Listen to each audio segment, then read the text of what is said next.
boy Young Star 63, Fat Jared the DJ. I need you to like, comment, follow, share, and get into this. It's another TFYS in studio series live from Bedroc. Make some motherfucking noise in this bitch, boy. Like I said, my name is Young Star 63. I'm sitting here with a group, Big 914 Energy, Big New York Energy. I want y'all to give it up for the Chosen1's. Please, please, ladies and gentlemen, make some more noise in this motherfucker. I'm gonna open the floor up. Gentlemen, I'm just gonna open the floor and go around the circle. Please introduce yourselves. I'm Mayhem the Mentor. I'm Soulful the King. All franchise. Alright. And these are the Chosen1's. Now, how'd y'all come together, man? We came together through this man right here. Well, I was a mentee of the Big Brother T, who Okay. created the movement Thoughts of Black Men, is coordinating also the event that we're getting prepared for right now at the moment called Men with a Vision.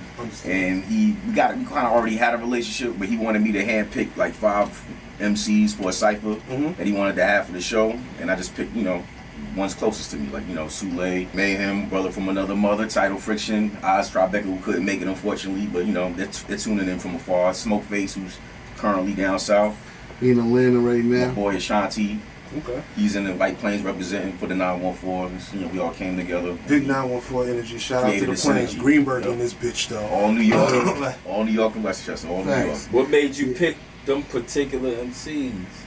Like I said, y'all were the closest to me. I built with y'all the most. It's like family first. Goes along with that. That's what's up. I like that. Now, I Yeah, don't want we came together to do this one freestyle session, a freestyle song. Well, basically, we wanted to do a freestyle cypher for this event, and then it turned into us laying the song. And then once we laid the song, we felt the energy and everybody around us was undeniable, so it turned into a group. that's what's up. That's what's up. Now, we're gonna get into is what is the Chosen?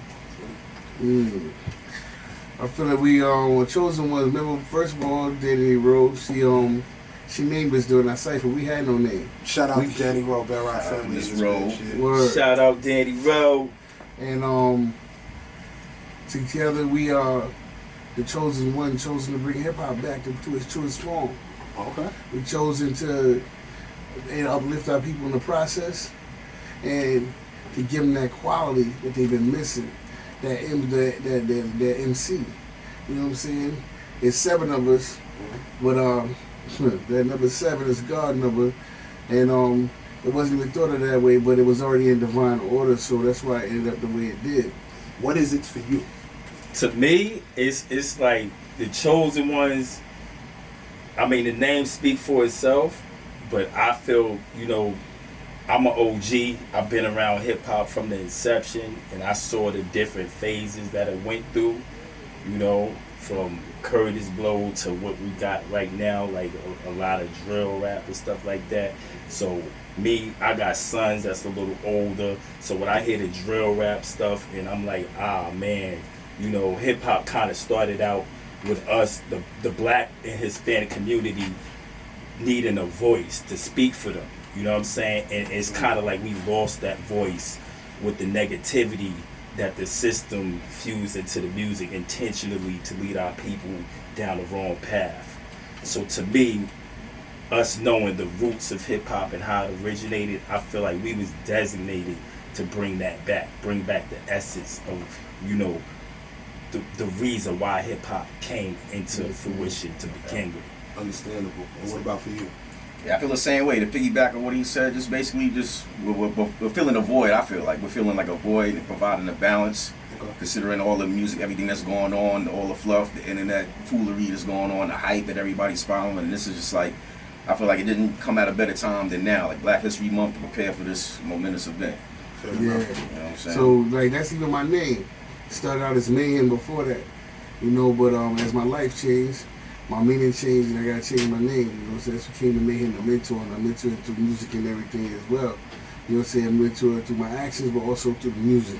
And this is a part of the platform that we were creating, but not even just other brothers that feel they want to do that, but they scared to because they feel like the system gonna blackball them and push them to the side because of their message. I'm glad you started with that. I'm definitely glad you went into that, because everybody has the evolution. So let's talk about y'all evolutions individually.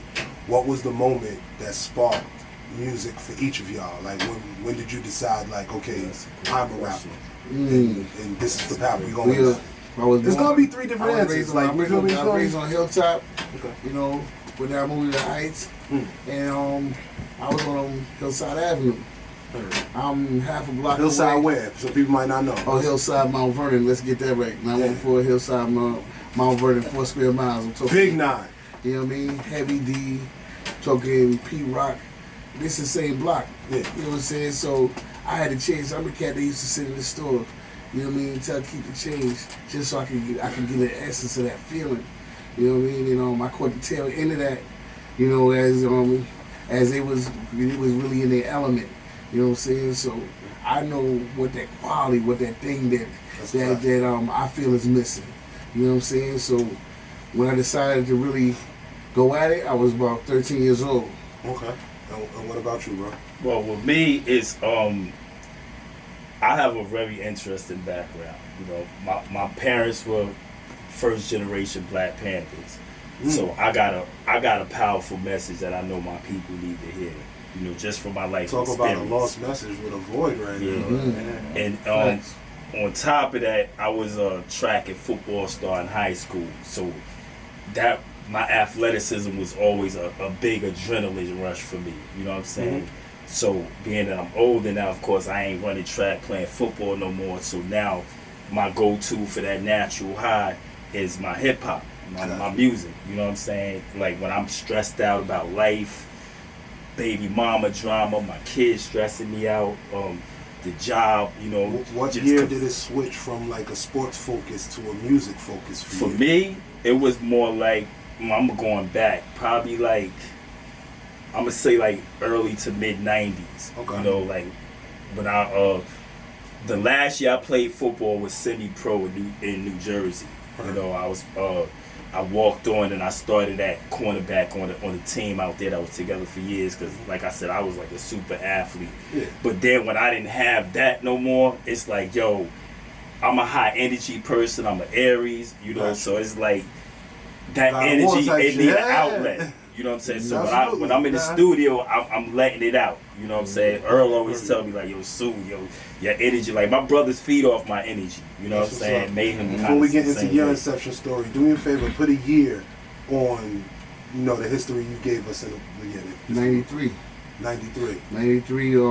93. I was doing it hard myself. Okay. That's when I decided wasn't this something that I was playing. I was practicing. I'm the guy that they used to bet money on. I was spitting on a cardboard.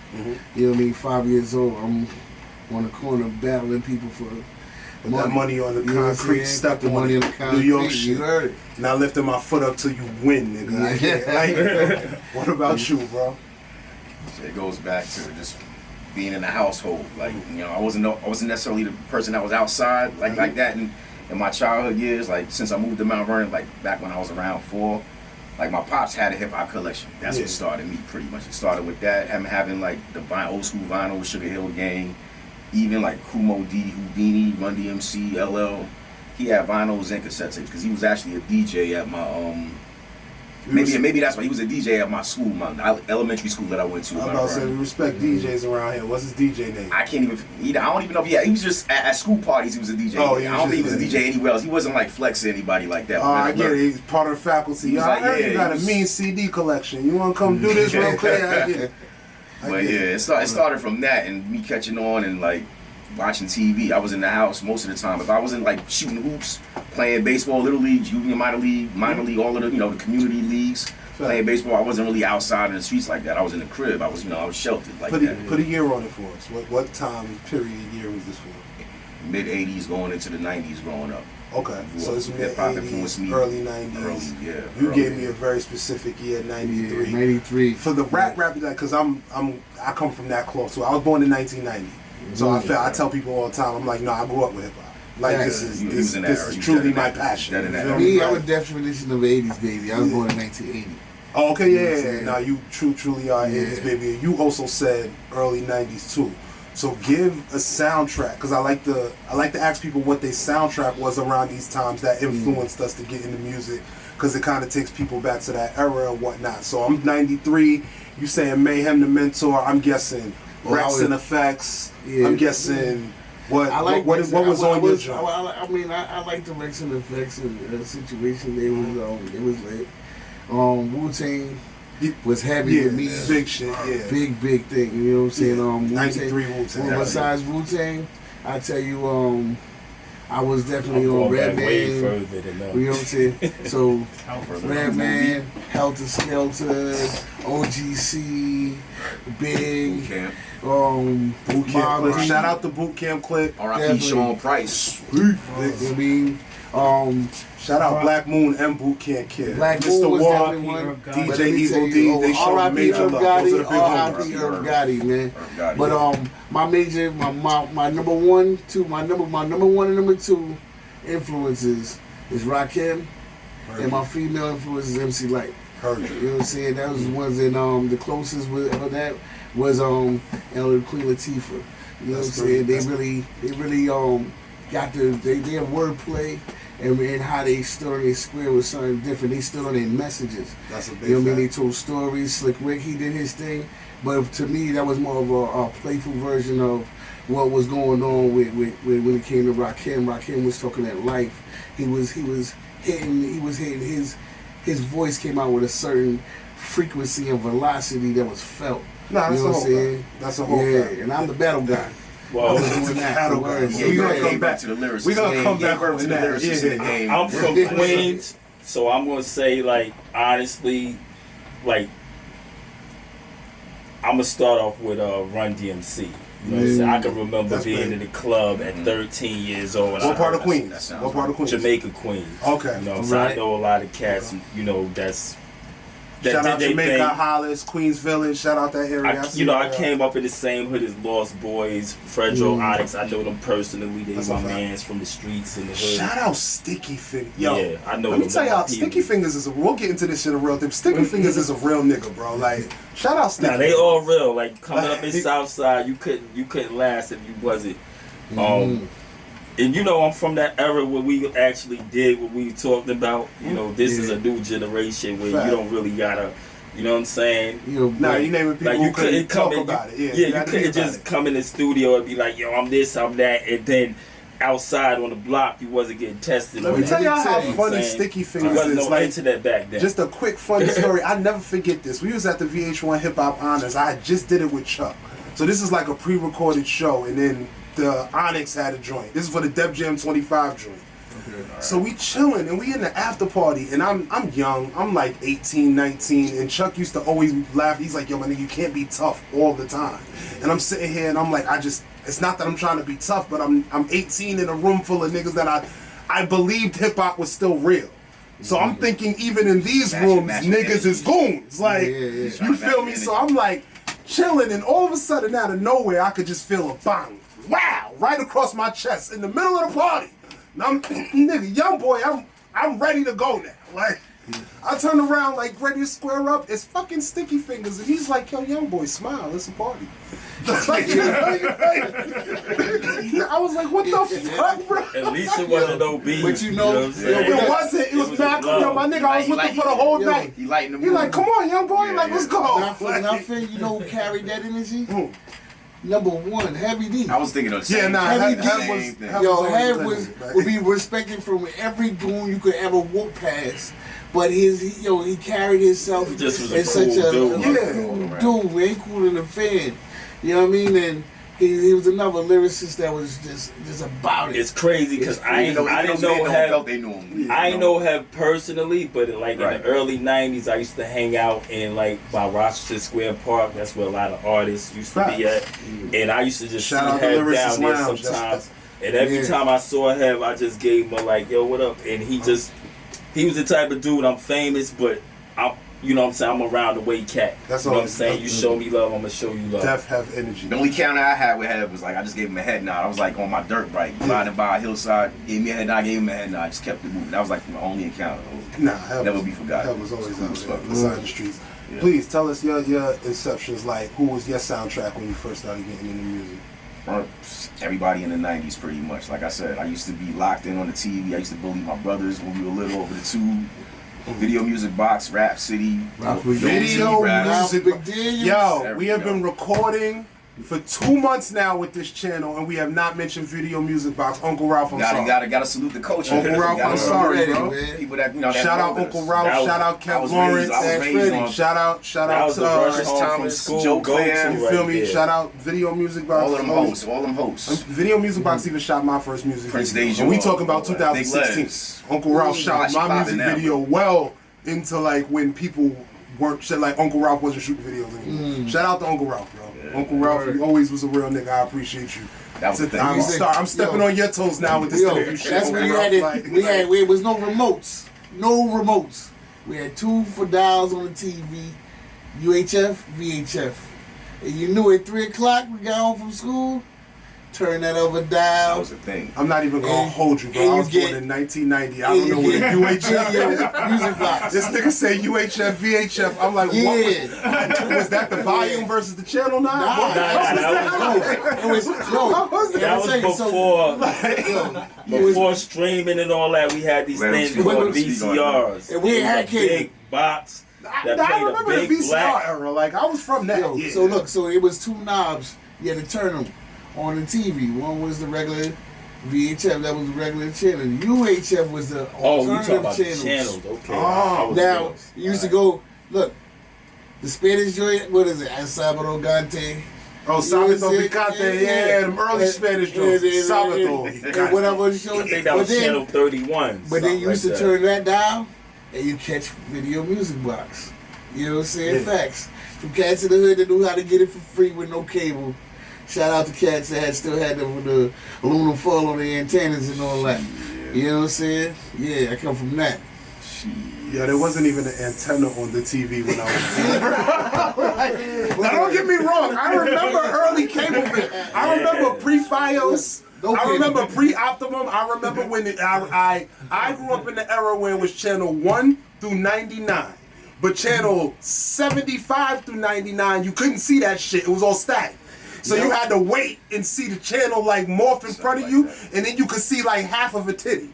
Like on the Playboy channel, and you be holding that shit, hoping your grandmother was asleep. And then you be changing through the channel, and like he said, if you would jiggle the wire hard enough, you get a full set of titty. It's like a video game pattern. That's how you gotta do it. You gotta get ABC, up, down, left. That's a fact. It's like I'm old, but I ain't that. I remember that shit. All right, so now we set the soundtrack. We in the early 90s. What's still I'm gonna go with the year 93, like you said. Big shout out to Earl. Forever shout out to Earl. R.I.P. Earl. Love my buzzing. Shout out to the whole Adams family, matter of fact. My family forever. Don't you ever fucking showed me how to put my pain in my music. To this day, my most famous saying is make your pain paid. Earl definitely. I like when he said write that pain on that verse. I like when he said that. Write that pain. And once again, shout out R.I.P. to Irv Gotti, because if it wasn't for fucking Irv, A&R in that project, a lot of 914 niggas would not be through that door. Whoa. Before we say Irv, have definitely we gotta shout out Uncle Ray. If it wasn't for Uncle Ray, for those that don't know, was DMX's uncle that's also his road manager. Fact. Manager, period. Get that right. That was his manager for years. That's what got him to the light. That's what made him and why I get together and do the Rough Riders and all that. And the DMX was the flagship of Rough Riders. You know what I'm saying? That's shout out to the big homie, man. Love you, kid. That's a whole fact. There's always a team behind certain shit, but like definitely for that. Yeah. Necessary. If there's one motherfucker I miss, it's hanging out with Earl, bro. Like hanging out with Earl is a different motherfucker. You ain't never had a DMX night. You ain't never really had a fucking night. It definitely wasn't a dull moment. Definitely that shit, bro. He didn't bite his tongue. Not that fucking old, bro. I appreciate the story. Let's go into that. It's a content. I'm about to say, I'm going to give you a motherfucking story. Classic story. Let's Same one. Same motherfucking event. VH1 Hip Hop Honors. Okay. I'm in the, I wouldn't say I was in the industry, but yeah, I was in the industry now at this point. I've been running around with Chuck for like 2 years. Chuck had to do the Hip Hop Honors, and I had never run into Earl, but I always knew Earl was family from my family in Yonkers. Everyone was like, yo, the minute you see Earl, call us. Trust me. It's all good. I'm sitting there in the fucking dressing room, and you can hear this nigga from 3 hallways away. Like all of you just can hear this. Yo, sounds right. Yo, my nigga, what's up? What we doing? And I'm like, oh shit, I know who that is. Like I come out the thing, he walks in, Earl addresses everyone in the room. Yo, what's up, big man? What's good? Yo, I'm like, yo, I gotta tell you something. He's like, yo, what's up? I said, yo, you know the film? I'm spitting names, dropping. I said, from Yonkers. He's like, absolutely, I know them people. I'm like, yo, well, Reynard's my father. This nigga, what? Like, literally, the sound off the fucking record. This nigga, what? It's like, everybody in the room. Yo, this is my cousin. Yo, what are you doing, cousin? Yo, I'm here with Chuck. Chuck who? Chuck Chill's here. Chuck comes out the curtain. He's like, oh, shit. Yo, my cousin hangs out with Chuck Chill. Like, yo, the night started from there. Let me say, I called the family from Yonkers. These niggas called up. They ended up pulling up on us on, I forgot the name. I forgot which street it was on. But if you really came up in that early 2000s clubbing in New York, you know about Pink Elephant, Amy Wong's, and then there was another club across the street. It was like 3 clubs on one block. This is where hip-hop was in Manhattan at that time. Right. We end up on this block. Earl pulls up to the club. Pink Elephant goes, no DMX. Like, as soon as he walks on the block, they're like, no. Earl's like, what? Fuck you then. Next club. He goes, Earl, how many you got? He go, all of it. And they go, well, who's the kid? Nigga, I am 17. They're like, who's the kid? He's like, that's my little cousin. Yo, man, yo, he's a kid. Yo, that nigga Earl said, yo, my little cousin don't get in. None of us come in. Yeah, yo, 5 minutes later, I was standing behind DJ Self with the bottle of Hennessy, 17 years old, in that bitch, my nigga. Shout out to that shit, bro. Shout out to that shit. That story. That's another one. You feel me? So, fuck my stories. What have been some of y'all industry successes? Some of the things in the industry that I made y'all be like, damn, you know, like, this made the grind worth it. Like, this was a successful moment. I think we're preparing for that. Well, let's say even a fulfilling moment. I think we had, me personally, I can say, I'm not going to name I think we all had individual experiences. But I definitely have had close affiliations with people who are known and famous and signed artists. And I always felt that my skill set kind of was an intimidation to them. You know what I'm saying? Whereas I was promised certain, write this 16, and if I like it, you know what I'm saying? I was told this by one known artist. And if I like it, I got you on this family track with this known group. And I went penned it because my pen game is crazy. And I spit it, and he was like, yo, shit. And then I never heard from him after that. So I have a few I'm of going those to check in with management. Are we pushing the motherfucking envelope on this shit? Because we love exclusives. Drop a motherfucking name. Drop a fucking name. That's going to start too much controversy. Which one of y'all niggas pen game was lacking? That's a lot. I come in peace, and I do that to protect. I do that to protect other parties as well as my peoples. Cause when I go to war, he's a professional. It's a different type of war. Professional. You know what I'm saying? So I'd rather keep the peace. Heard you. What about you, my guy? But it happens, and that's a big reason why we are so tight, because we had those experiences, and we definitely ain't doing that to each other. Absolutely. We celebrate each other and pushing each other forward. The fake promise shit is very big in this industry. Niggas will no homo, no dick. Sometimes the iller you are, the less help you gonna get. Honestly. But I had a lot of that coming up in my experiences is, come in and catches. Cause there's always somebody trying to get their way. You know what I'm saying? To earn their way. And when brothers feel like you gonna make the tension go away from them, then they all of a sudden lose you in the shuffle. You know what I'm saying? And they do that. I mean, they protect themselves. They always told me, they showed me that I had what it takes, and I was who I thought I was when I showed up. I came there to be intimidating, so that means I didn't want the after effect to be the same.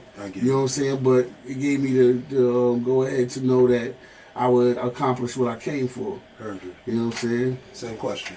Yeah, I've done like through management and affiliations with certain movements, like like-minded movements that that's in the hip hop. Like I was able to rock shows in front of legends and and that sort of thing. I can't say I've achieved industry success yet, but like with a collective, hopefully, we're heading that direction. But the journey's been beautiful though. Absolutely. With the ups and downs considered, just like the feedback off the content that's been like delivered and put out, like. Let me tell you this though. I'll tell you this, and shout out to BBS. Shout out BBS. He'll tell you, man. We had a point where we was putting together our own shit. We was doing the Master P route. We was putting together our own CDs, and it was to the point where we wouldn't even wait till we didn't have nobody to do the artwork on the cover. Guess what? We was down there in front of Virgin Mega Store, Times Square, selling hundreds of CDs with no cover. And if there was no such thing as hip hop, then there would be no platform to do things like that because it was either that or crack. And I know how to do the other one very well, but I know that kept me, being able to push, what I'm saying, my artistry. I was about to say, don't trigger me, nigga, because I'm broke. And I promise you I could do something with a quarter key right now. Don't trigger me, boy. So that alone in those areas. And I'm going to tell you, there's one specific story that really kept me, that really know that we them dudes. Drop the story. Just by the aura, energy is everything, right? So we out there, we pushing the CDs, and while we doing, I guess she sees us that there's a lot of tension around us, because we used to always go where people were selling their CDs. I play ours, I bet you buy ours before theirs. You know what I'm saying? And we had come up with a gimmick where we would tell them, look, listen, right now we're trying to sell as many units as we can, because once we sell a certain amount of units, we can go up to Gaffin Records and show them that we done sold this many records on our own. Hard independent. You know what I'm saying? And we're gonna be able to work out a sweet distribution deal or something beyond that. You know what I'm saying? And we was telling this to people that didn't even speak our fucking language, bro. Hell yeah, you was in front of Virgin, nigga. That's Times Square. We're talking all tourists, like everything, everywhere, dude.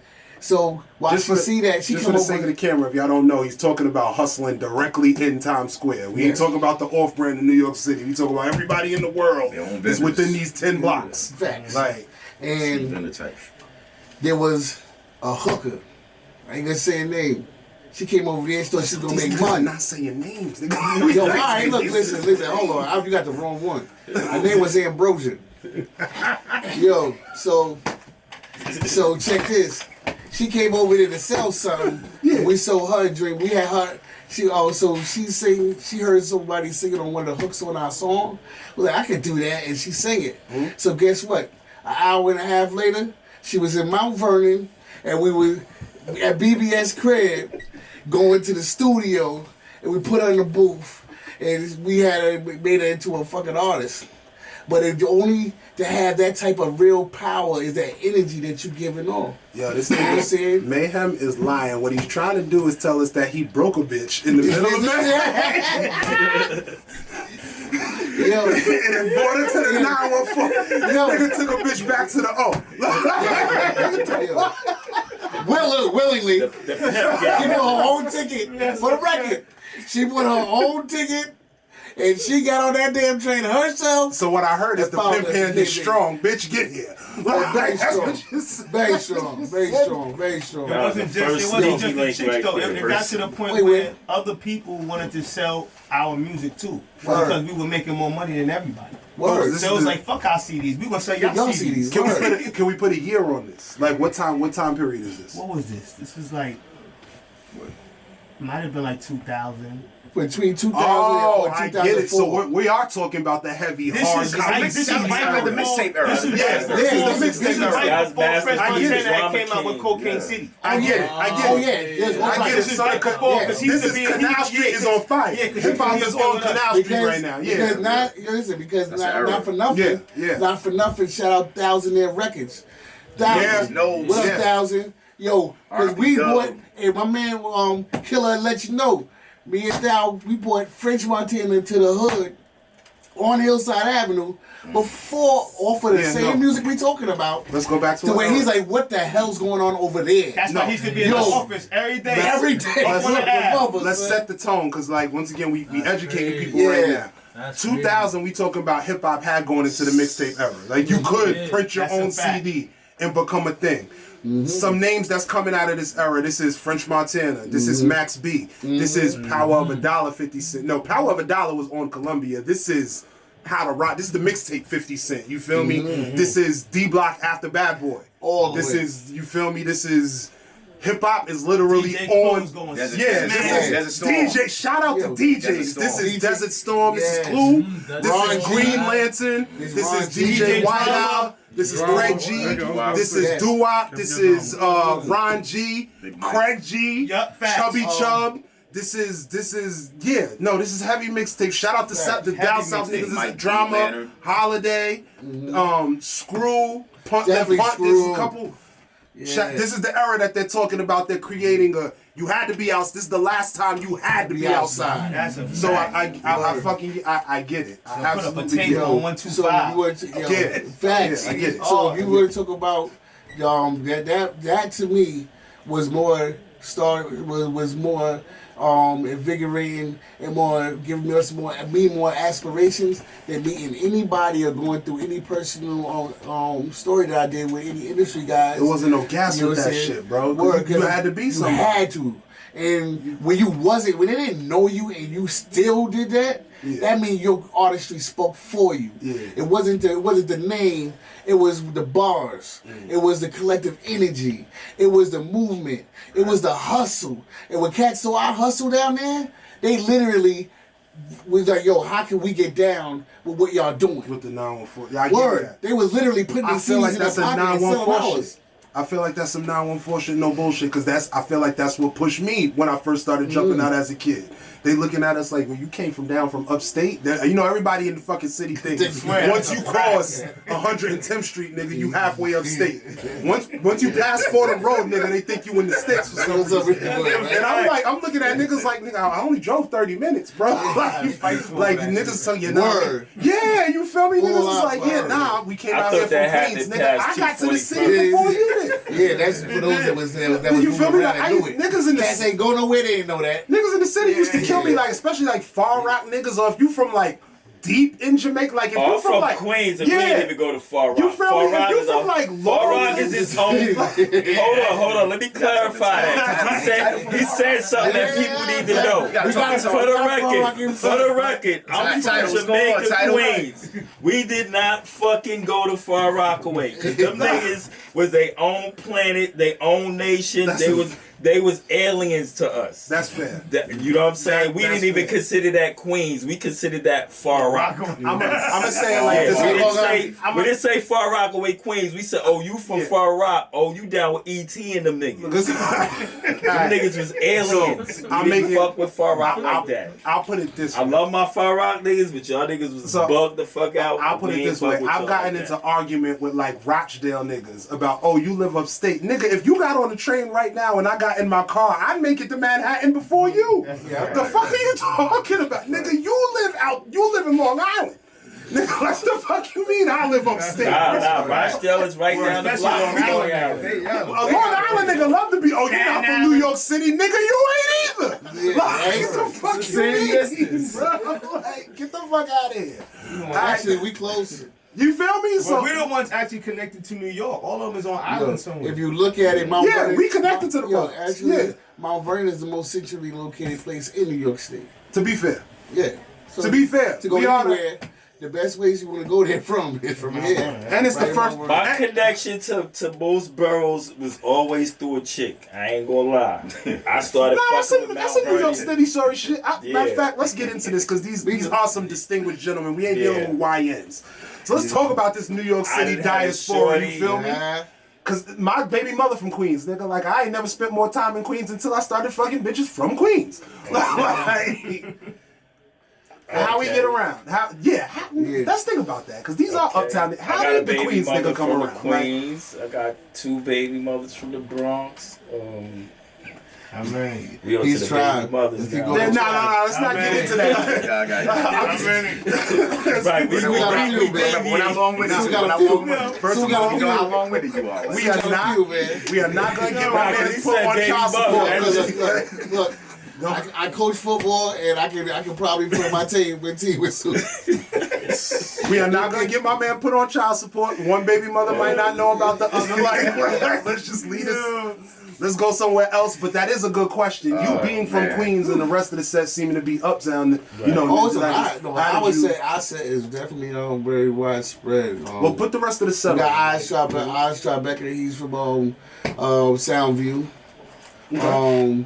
We got Title. Title Friction. Title from Jamaica. Okay, yeah. You know what I'm saying? So that's Queens. You got I'm from all over, Bronx. actually, though. You know what I mean? Now we get to PNG, and my brother, this brother has been around too. Brooklyn, you know what I'm saying? White Plains, Mount Vernon. Fun fact, that's 25's little cousin. Right. You know Shout out 25. You know 25 is big 914 energy. R.I.P. 25 forever. Right. But I think he did spend when he came up in Brooklyn. You know what I'm saying? Mostly, I let him really tell his story. But so our voice is very collective, and even though Corey, Smoke Face is in Atlanta, he's from Mount Vernon. Okay. You know what I'm saying? Funny fact about him. We come from a lot of dysfunctional families. I was playing.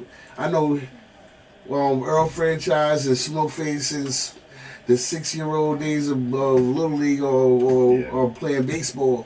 You know what I'm saying? And it wasn't until we graduating from junior high school that my cousin came up here to see both of us graduate. He was like, "Yo, y'all know your family, right?"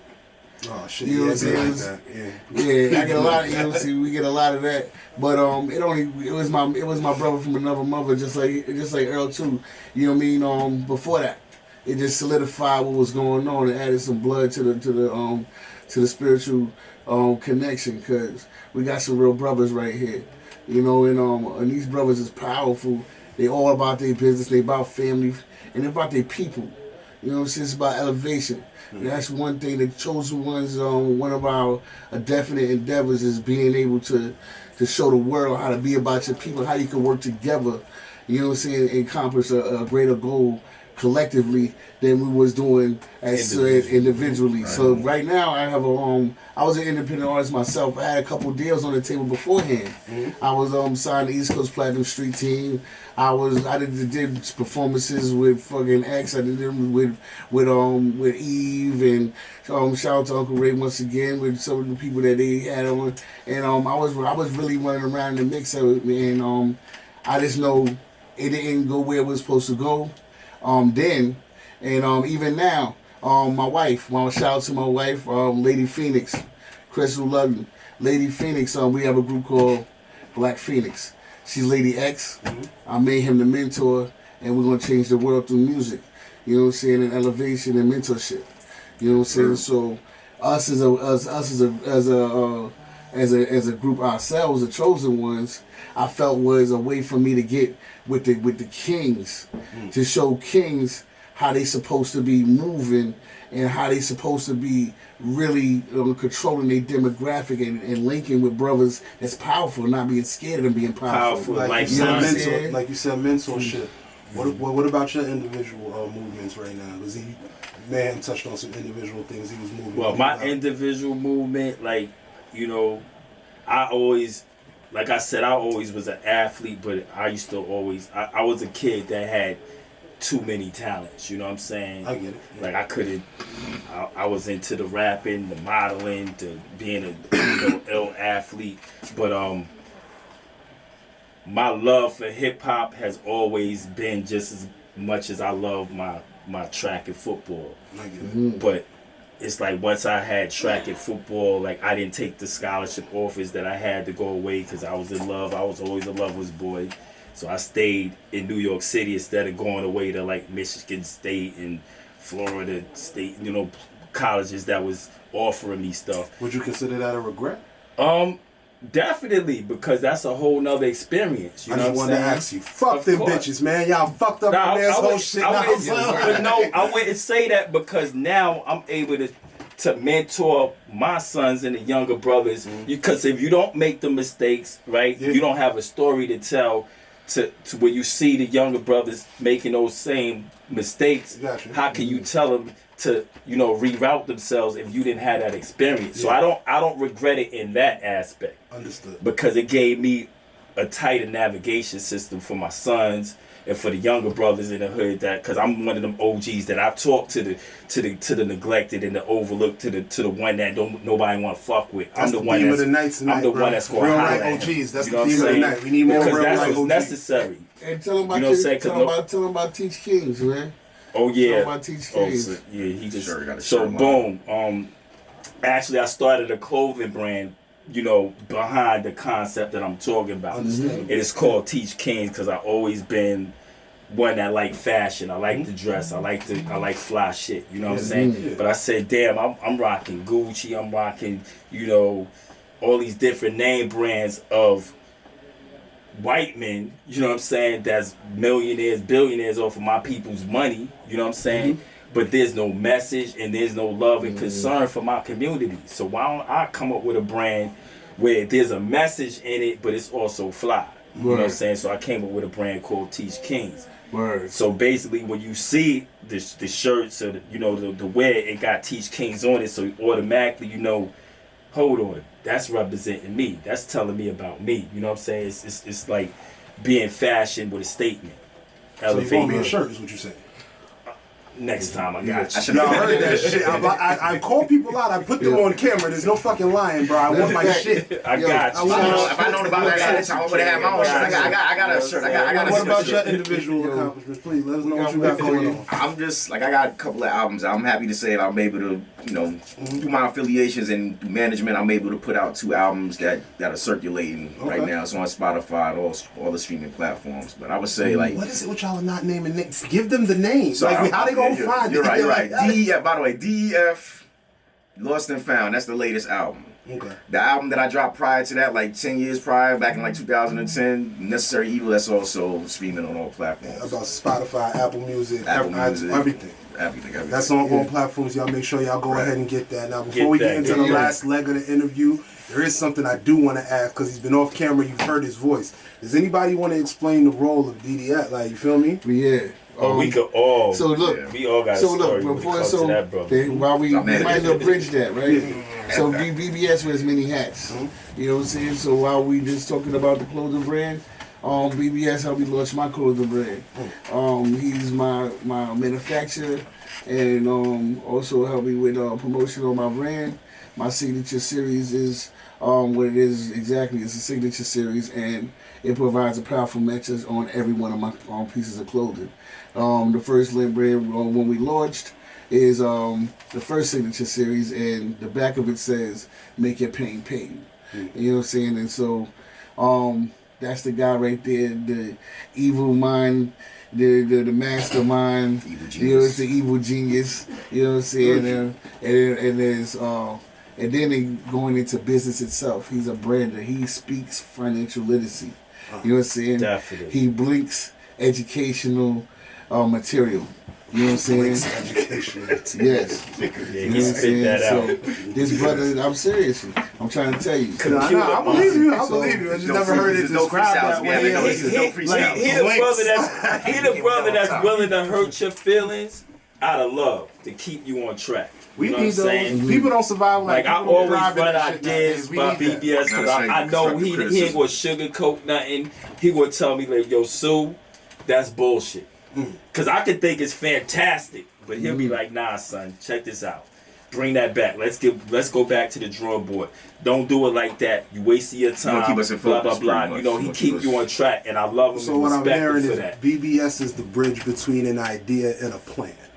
And He's a bridge. He takes your ideas and he creates plans. Plan around like, you feel me? Like, He's a bridge between an idea and an end result.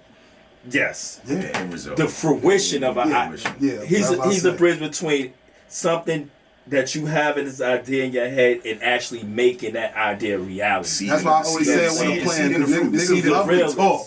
And niggas don't understand until you write it down and create a step. It's not a plan. Yo, you gotta pull up. And I wouldn't say he the evil genius. It come across as evil because we so used to people telling us what we want to hear. So that's and he's not that guy. That's what I mean when I say you know what I'm saying. He's like, yo, because you my brother and I love you, I'm gonna tell you the truth. Yeah. He's all gonna these play other the devil's motherfuckers advocate. is lying to you. Even if your plan is dope, so and I he's gonna respect find the other side. That's why I wanted him to be here tonight. I'm like, yo, bro, you gotta be here. Pull up. Because I don't want nobody to gas me and be like, yeah, Sue, that shit is fly. Like, no, nigga, if this shit is whack or it need work, tell me that. Yeah. Word. Even if I'm saying? Even if you behind it 1,000%. Yo, that's the shit. Mm-hmm. Now, what's your plan? How you gonna get it there? I get you. Yeah, he keep us. Word, pull up, get a cameo, man. Pull up. You gotta let the people see. No, you need that. Pull up, man. Pull up. Y'all pull up, let people see. All right. Shout out, hello to the people. He don't even know he hijacked for the minute, man, because we gonna run it in there. That's they making me feel amazing right now. You get your flowers early. I appreciate it. Nah, y'all making me feel amazing. You want to tell us your story real quick before we go into the last leg of the interview, my guy? Like, where did you start? How did you run into the Chosen Ones? Like, I know them for a long time. I mean, I know Mayhem for years. I mean, we, like he said, we done had a record label together. We done did a lot of stuff together. Earl, I knew from the hood, but I never knew him personally. I seen him a lot of times. And Soulful, we kind of just met, but we clicked from the moment that we met. You know what I'm saying? Because we seen eye to eye. But I mean, my story is, if I'm just gonna make it short, you know, when I was younger, I got opportunities that other kids didn't have. You know what I'm saying? So I was in the choir in the Boys Choir Harlem from the time I was 9 to Big choir. Boys Choir Harlem. Big choir. No. I said big choir. I'm very familiar. I got to tour Japan. Harlem Boys Choir. Shout out Antoine Dosberry, the director of that right now. I went to college with him, actually. There's a lot of people that come out from out that era. You know what I'm saying? So I got to tour the world before I hit the block. Facts. So by the time I came outside, I didn't see things like everybody else. I seen it differently. You see what I'm saying? So I wanted to do business from a young age. So I've been doing business for over 30 years. You see what I'm saying? But I tried a lot of different things.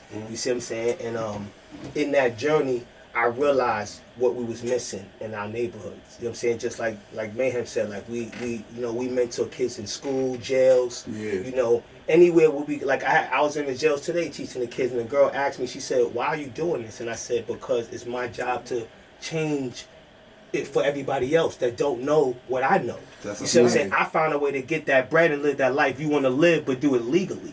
You see what I'm saying? So when you come home, you can come see me, because I'll give you a different idea. It don't mean that this idea is going to work for you, but it's still an idea. You see what I'm saying? So my whole thing is, any brothers that I can link with, that we can help bring their ideas to fruition, that's my job. And that's always been my job. So I don't really see myself as special. I appreciate them for what they say, but that's just what I do.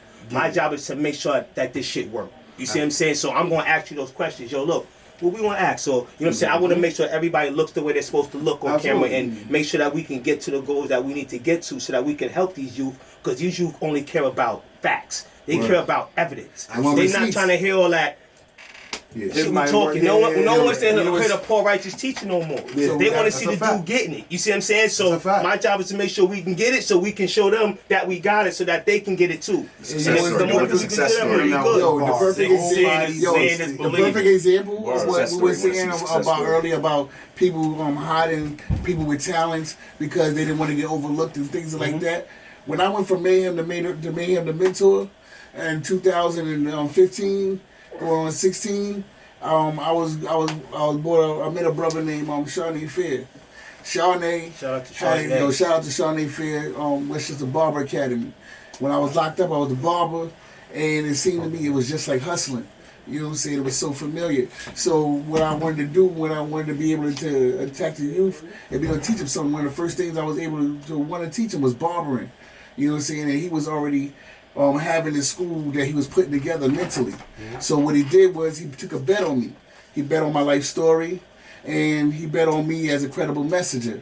You know what I'm saying? So when I came home, the first thing I did was I started to go into group homes, and I started to I was cutting contracts when I started to teach the kids barbering. You know what I'm saying? And then when we opened the barbershop, we put the barbershop the same place where me and him used to hustle at. So right on Fulton and 3rd, where we used to sell crackers, now we selling dreams and we selling hope. Fulton Third, Mount Vernon. Yeah, Mount Vernon. Okay, I've been there. I'm just thinking, You know what I'm saying? It used to be a wig out. With a wig out. You know what I'm saying? That's a fact. And a lot of brothers used to be hustling out of there. Man, You know what I'm saying? But word.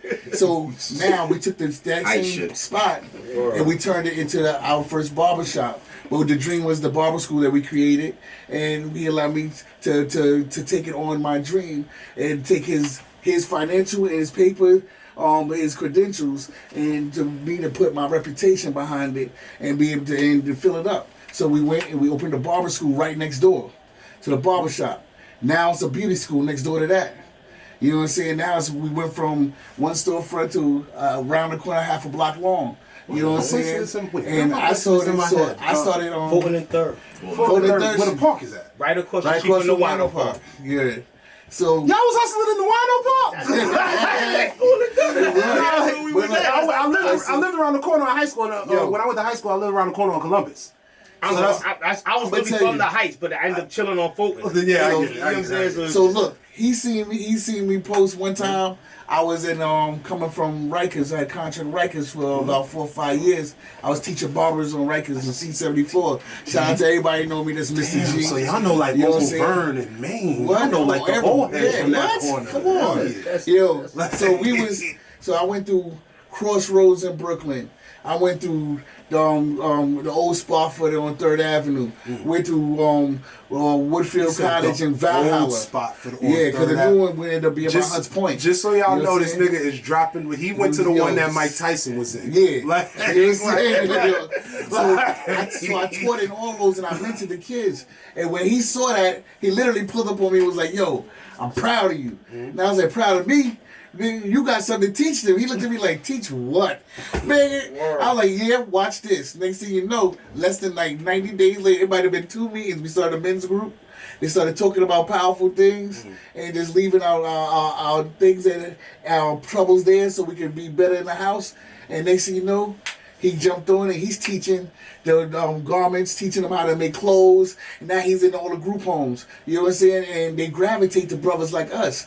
You know what I'm saying? Quick segue, because you brought this in there, and it's a theme that you've kind of been going into a lot of our guests. They might have been, a lot of us have all had to deal with the system at one point or another. Of course. I'd even caught a case my damn self. Thank God I beat the bitch. But what necessarily was that process? Now, let me be more specific. Let me shape that question.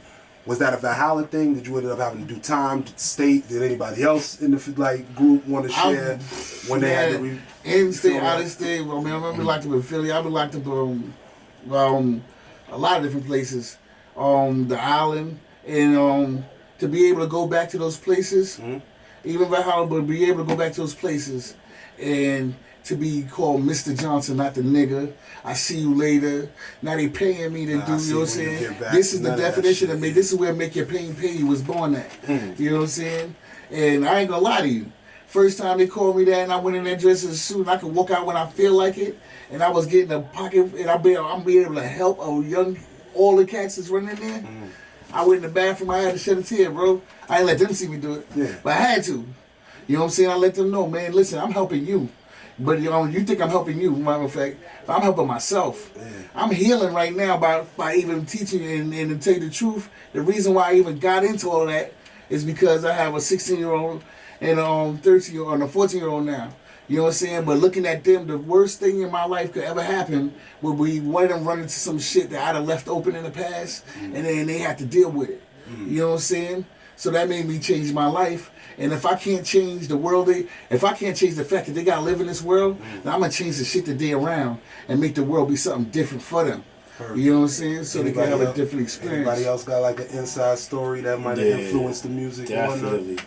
When I was growing up, like my pops, you know, like I said, my background is my parents was first generation Black Panthers. Hell yeah! Through my parents' political activities, my father ended up catching a life sentence. You know what I'm saying? And when he caught that life sentence, I was 11 years old. I had a little brother. Was this a well-known case that we've known about, like Panther-wise or whatever? You know, like our Pop's mother was part of Panther 21, so like. Yeah, Pop, that's family, but I don't even want to go into all that. Don't, that's deep. I'm good on the feds. That's that. Pac is my family. You know, Matula's my uncle. Mm-hmm. You know, his mom's, that's my auntie. But allegedly, I'll stay the fuck up off of my channels. My father's, it's all black, but everything's allegedly. My father's case, it definitely was well publicized, but I don't want to get too deep into that. But he just caught a life sentence, and when he caught a life sentence, he went on a run for like a year before he was apprehended by the law. But me knowing coming up in Jamaica, Queens, my little brother lived in Flushing. So at 11 years old, I knew that I had to be not just a big brother, but like a father figure for my little brother. Absolutely. So coming up, a lot of people don't really know about old Jamaica, Queens, but Jamaica, Queens, it was kind of like Compton. We came up in houses. Yeah. But it was a lot of murder, death, kill over there, you know what I'm saying? Like a lot of my mans, by the time I was 18, I had by the time I was 18, I literally had 18 dead homies. No, I believe it. So I totally believe it was that real. So coming up in my hood, I always was a protector, you know what I'm saying? Even though I was an athlete, I was real thorough when it came to protecting my friends and my family. Like I'm that dude that's going, no matter what, I'm gonna defend you. Probably before I defend myself, you know what I'm saying? So when my pops caught a life sentence, at 11 years old, I said, yo, I gotta protect my little brother. You know what I'm saying? So my little brother ended up we kind of was like old dog and Kane, you know what I'm saying? Like he was like old dog, his mouth, and he used to get into mad crazy shit. Yeah. And I was always rescue ranger, you know what I'm saying? So that kind of it molded and shaped me as far as in the streets, because I got to be known as a stand-up dude. Like, people ain't really play with me. Even though I was slim, I was thorough.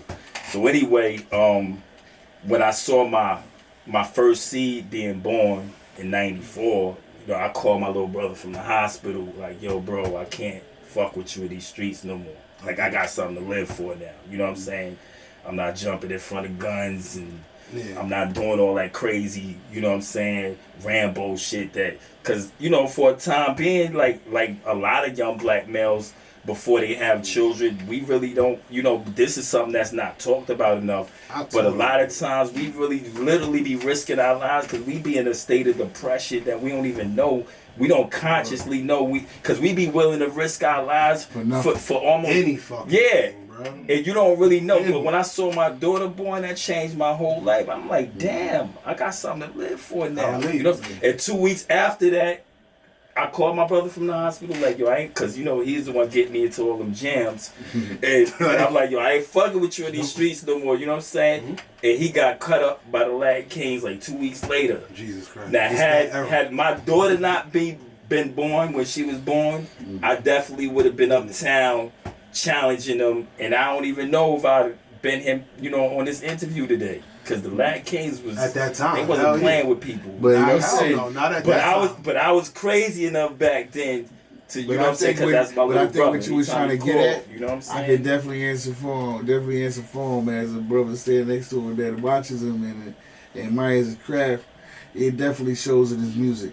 You know what I'm saying? He definitely carries the vernacular of someone who was from that era, who has the knowledge of self, you know what I'm saying, who operates from a God perspective. Now I can feel what you said, bro, because my daughter being born is what changed my perspective too. Like I told you, I know my way around a kilo, bro. Yeah. Like life would be completely different if I did not have a fucking kid right now. Like I know my way around a kilo. Changed instantaneously. You know what I'm saying? Instant. Like I'm looking at her I live for my kids, bro. You know what I'm saying? I can't even do this shit no more. Like, I definitely, it definitely, like Mayhem said, it showed my music, because I feel it's an obligation for us to not just enjoy the entertainment aspect of music, but enjoy actually bestowing a message and elevating our people. You know what I'm saying?